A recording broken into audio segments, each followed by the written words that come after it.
So today I'm taking my beach walk at a time when it's called low tide. So we're going to talk about tides a little bit today.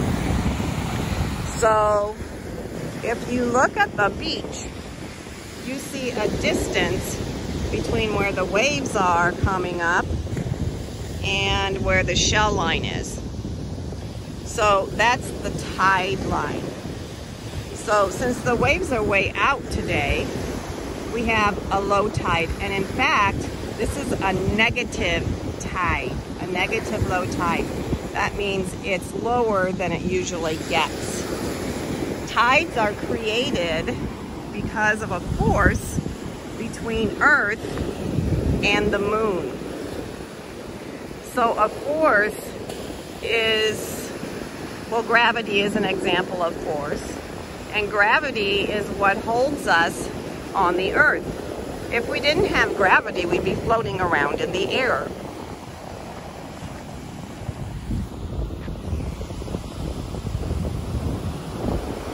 So when the moon is full, or almost full like it has been, it creates negative tides because of that force. Now, do you see those bubbles on the beach?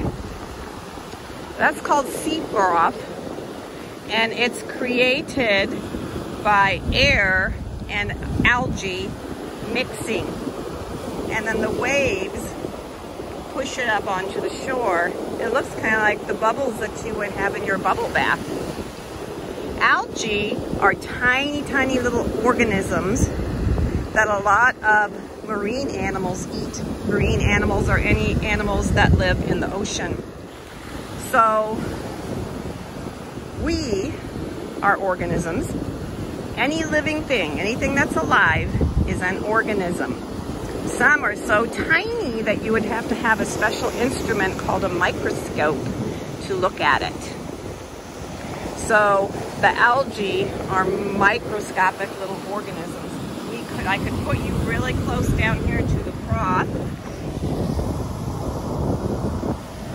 and you wouldn't be able to see the organisms unless you had a microscope. So let's walk up here to the shell line. See if we see anything interesting today. I think that the shell line is actually pretty picked over today because a lot of people have been out here after that storm when I was showing you all those really interesting things. But you never know. Let's look at this shell. I'm gonna get down here close to, I'm gonna sit down so we can look at some of the shells up close and you can still hear me. This shell is still hooked together, and that's kind of hard to find actually. It's got some sand in it. That's not an animal. It's just sand and water that's collected. So I'm going to tip this over. This is an interesting shell because, let's see if we can get this sand out of here. It has something called barnacles on it. Barnacles are little animals that attach themselves to other shells. And this kind of a shell with these ridge lines is called a cockle. And there is an animal that lives in here. It's no longer there, of course. These are the barnacles that have attached themselves to the shell. This kind of a shell is called a bivalve. Bi means two, like bicycle, two tires. Bivalve, two shells. And we could pick this up and close it up perfectly. Like that. And you have a nicely fitting shell. Let's do a scan here and see what else we can find in this spot. This is called an oyster shell. It's a little oyster shell. People eat oysters. Oysters are very popular in this area. I think I said in one of my other videos that this is a big oyster harvesting area. but you may not have heard me because the wind was really bad that day, and I'm not sure how this one's going to sound, but I'm trying to stay closer to the microphone this time so that you can hear me better. So if we do a scan here, we see this is a little small cockle. It's a bivalve, but its partner, its other half, is not here. Let's look at this teeny tiny little shell here. This is a small cockle, but there's a little hole in it. Do you see that little hole? It's interesting that there are little shells, which I haven't found any, but they're little pointy, kind of curlicue shells. The animal that lives in them is a kind of a snail that drills with acid into the shells of other organisms, such as the organism that was in this shell, and eats them. So the animals in these different shells attack each other. There's actually probably the reason all these shells are here is because they have been attacked by a predator. Let's see what else we can find here. Anything else interesting? Here's another kind of oyster shell.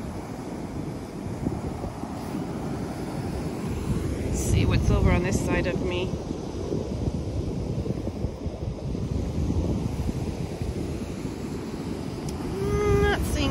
Anything super interesting right here. I'm gonna scooch down a little bit.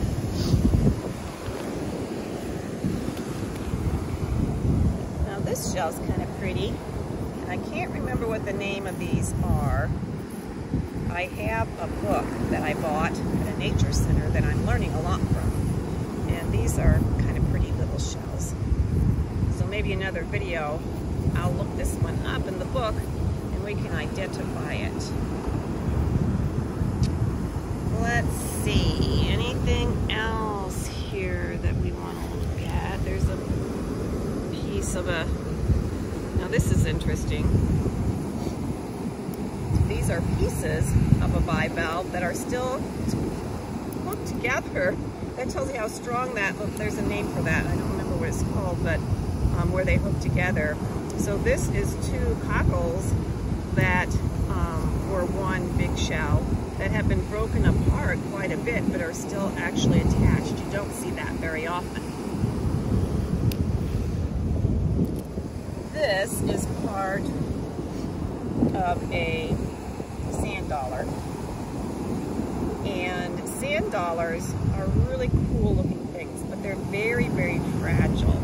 It's very unusual to find a sand dollar intact. That means all in one piece. Sometimes you find the small ones. I found 3 of them and 1 broke in my pocket. So that's how fragile they are. So all these pieces here, here's another piece of a sand dollar. Here's a piece of a sand dollar. Here's a piece. Here's a piece. And you really can't, they break up so much, you really can't put them back together like a puzzle either, because there's so many. If you look all around here, we see sand dollar pieces all over the place.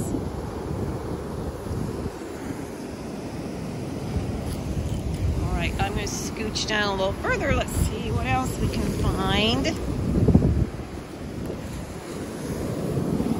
This is kind of interesting. It's long and oval. It's small, but kind of long. I'll have to look that one up. I'm not sure what that one is called.